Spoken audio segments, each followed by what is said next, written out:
कृपया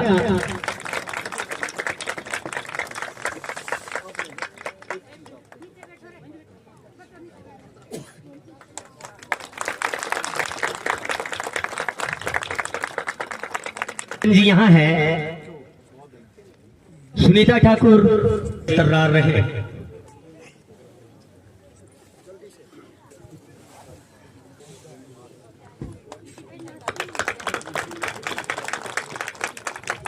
स्वागत आप सभी महान विभूतियों का श्री जागू भाट महाराज की इस धरा पर, इस प्रांगण में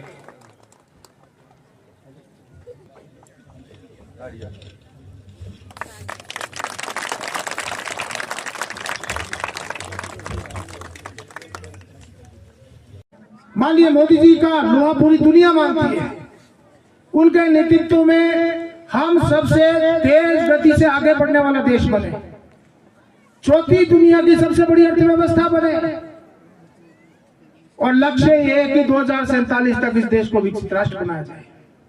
आज उस दिशा में हम आगे बढ़ रहे हैं, और इन 11 सालों में हमने जो कभी सोचा नहीं था वो माननीय मोदी जी ने करके दिखाया। आज हमको खुशी होती है जब जल जीवन मिशन में हर घर पीने का पानी पहुंचाने का काम किया गया। 15 करोड़ से ज्यादा घरों को इस देश में शुद्ध पीने का पानी जो है नलकों के माध्यम से दिया जा रहा है। 10 करोड़ से ज्यादा परिवारों को आयुष्मान भारत योजना के तहत जोड़ा गया, जिसमें 5 लाख रुपए तक मुफ्त इलाज की सुविधा दी गई। आज हम देखते हैं जब किसी को कोई गंभीर बीमारी हो जाती है, इलाज के लिए पैसे नहीं होते, कई बार गहने बेचने पड़ते हैं, जमीन गिरवी रखनी पड़ती है, मकान गिरवी रखना पड़ता है। ऐसे समय में 5 लाख रुपए माननीय मोदी जी ने मुफ्त इलाज के लिए दिए।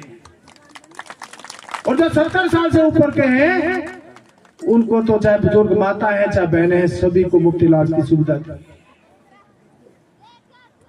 4 करोड़ से ज्यादा प्रधानमंत्री आवास योजना के घर माननीय मोदी जी ने इस देश में बनाने का काम किया है। 80 करोड़ लोगों को 5 किलो अनाज मुफ्त दिया जा रहा है। और कब से दिया जा रहा है? जब कोरोना आया था तब से दिया जा रहा है। आज हमको खुशी होती है जब 25 करोड़ लोग गरीबी रेखा से बाहर निकले हैं, उनको गरीबी रेखा से बाहर निकालने का काम माननीय मोदी जी ने किया। और हम अंदाजा नहीं लगा सकते जो ऐतिहासिक काम माननीय मोदी जी ने किए। क्या कोई सोच सकता था कि अयोध्या में राम मंदिर बनेगा?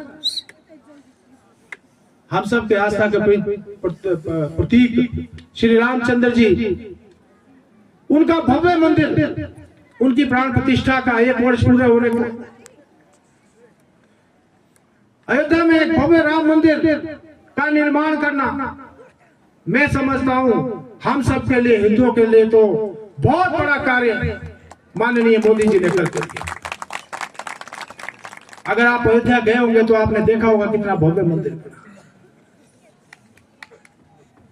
इसी प्रकार से 3 तलाक को समाप्त कर दिया। यहां देख रहे थे महिलाएं ज्यादा संख्या में, महिलाओं के लिए लोकसभा और विधानसभा में 33% आरक्षण अगर देने का काम किसी ने किया तो माननीय मोदी जी ने किया।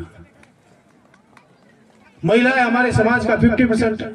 आने वाले समय में अभी साकेत जी कह रहे थे कि रीना जी एकमात्र, अब तो खैर 3 महिलाएं हो गई, पहले एकमात्र विधायक थी।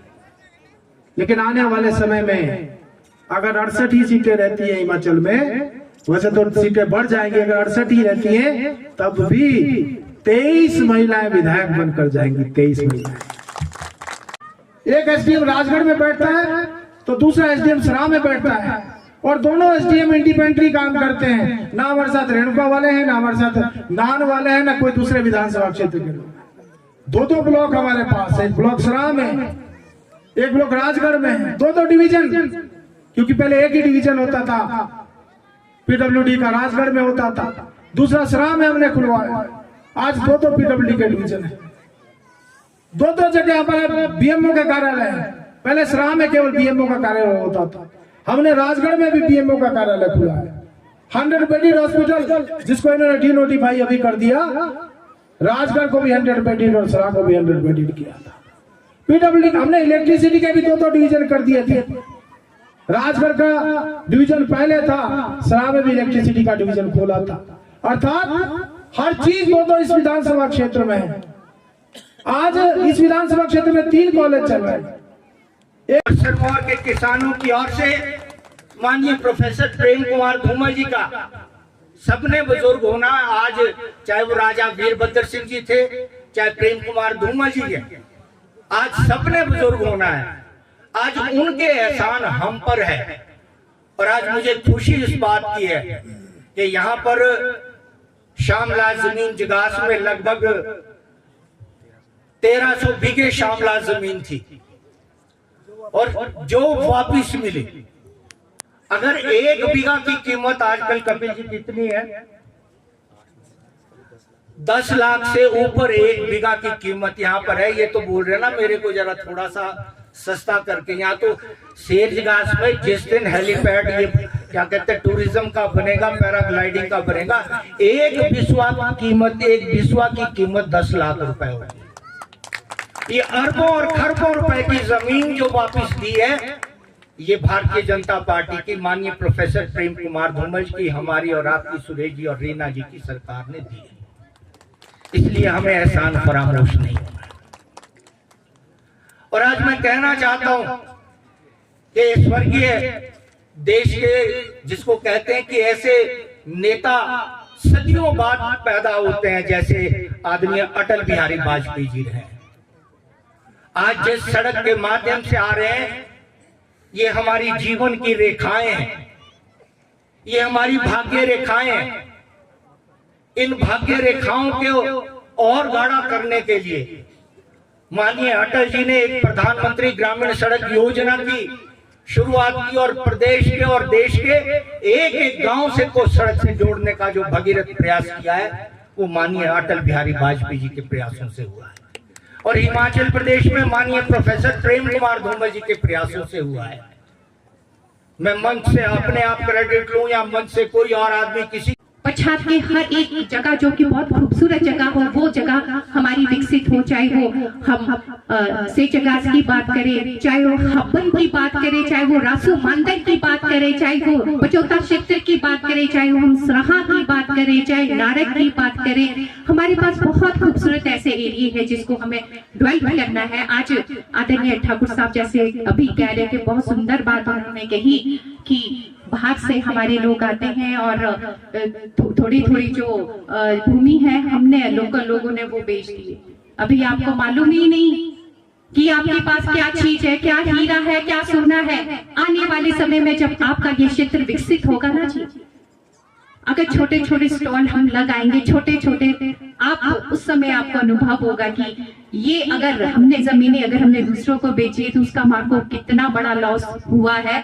क्योंकि मुझसे भी कई लोग बात करते हैं कि विधायक जी आपके वहां पे कोई जमीन तो नहीं, आपके आपके सेचगास वाली उन्हें मालूम है कि आने वाले समय में ये क्षेत्र हमारा डेवलप होने वाला है। पैराग्लाइडिंग का ये बहुत ही खूबसूरत ये यहाँ पर जो देखने को मिलेगा, आने वाले समय में डेवलप होगा। ये बाहर के लोगों को मालूम है, पर कहीं ना कहीं जो अपने लोग हैं हम उस चीज को समझना पड़ेगा।